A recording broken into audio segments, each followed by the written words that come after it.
Oke, sekarang kita masuk ke laju reaksi ya. Jadi ini adalah bab 3. Langsung saja, laju reaksi itu apa? Laju reaksi itu adalah perbandingan antara, kalau dalam fisika perbandingan antara jarak dengan waktu. Nah, kalau dalam kimia, laju reaksi itu adalah perubahan konsentrasi per waktu. Jadi perubahan konsentrasi itu bisa ditinjau dari dua sisi, dari sisi produk dan dari sisi reaktan. Kalau dari sisi produk, maka laju reaksi itu adalah bertambahnya konsentrasi produk per satuan waktu. Kalau dari sisi reaktan, maka laju reaksi itu berkurangnya. Tadi kalau produk bertambah, maka kalau reaktan berkurang ya per satuan waktu, namanya juga laju. Misalnya untuk reaksi nitrogen dengan H2 menghasilkan NH3. Yang mana produk, yang mana reaktan? Produk yang sebelah kiri kan, reaktan yang produk yang di sebelah kanan, reaktan yang di sebelah kiri. Maka kalau untuk laju reaksi reaktan ini adalah berkurangnya konsentrasi N2 dan H2 per satuan waktu. Tapi kalau dilihat dari sisi produk, maka laju reaksinya adalah laju reaksi bertambahnya NH3 per satuan waktu. Persamaan laju reaksinya bagaimana ini?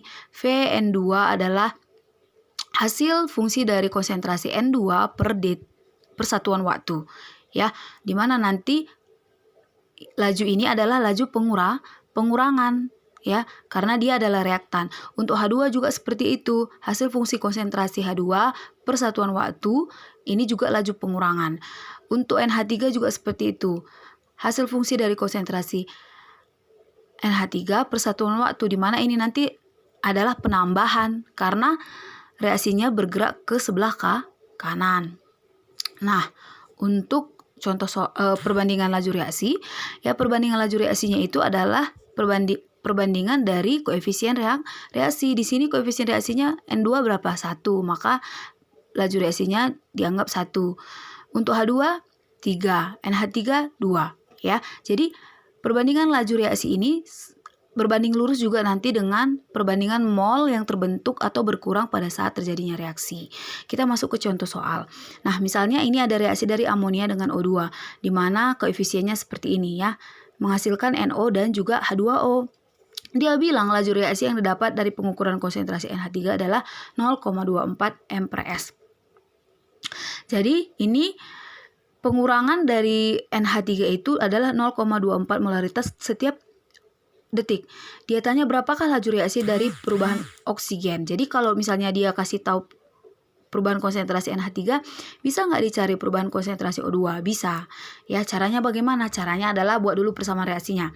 NH3 tambah O2 menghasilkan NO tambah 6H2O. Setarakan. Berarti di sini harus 4, di sini 5, di sini 4, di sini 6. Udah setara belum? Udah ya.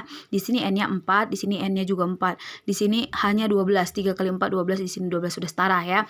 Oke, dari reaksi yang setara itu maka kita cari perbandingan laju reaksinya. Perbandingan laju reaksinya tadi apa? Adalah perbandingan dari koefisien.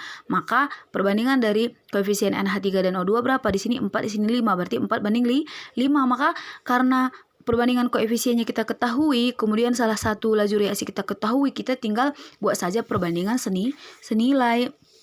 Ya, yaitu 4 VO2 ini adalah laju reaksi O2 sama dengan 5 laju reaksi NH3, maka kita bisa cari laju reaksi dari O2 ini adalah tinggal kita kali silang sesuai dengan perbandingan senilai ya. Berarti 5/4 dikali laju reaksi NH3. Maka kita dapat 5/4 kali laju reaksi NH3 tadi berapa? 0,24 molaritas per second ya. Tinggal kamu bagi kali.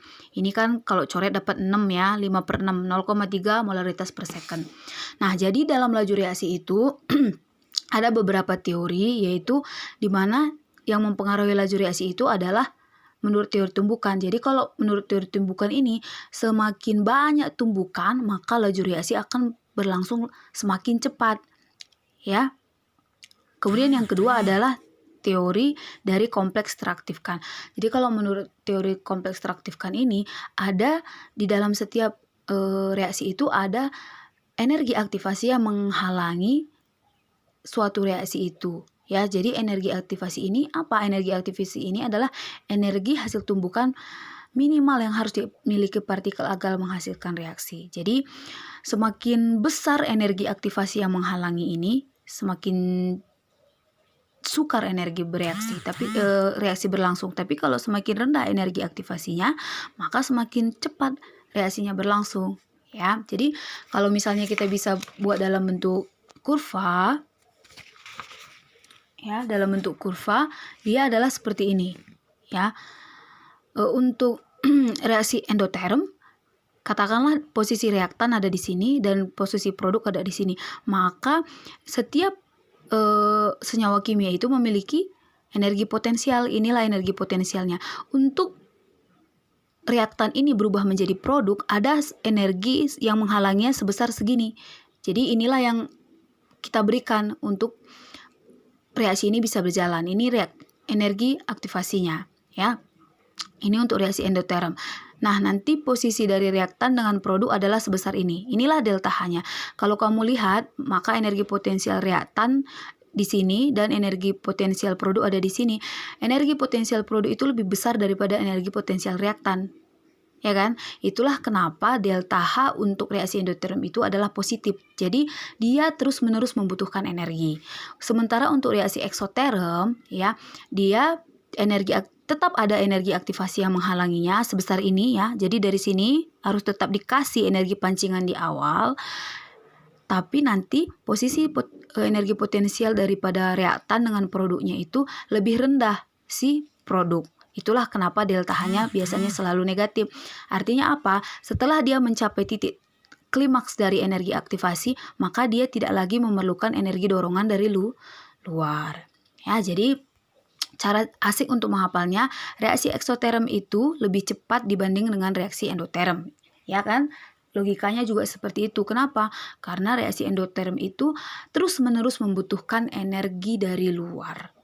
Ya, demikian video pembelajaran untuk kali ini. Silakan nanti dipelajari lagi karena ujian akhir semester sudah dekat. Untuk ketertinggalan materi yang belum sempat kamu pelajari, silahkan cari dari literatur lain, baik dari internet ataupun dari buku-buku pelajaran ya.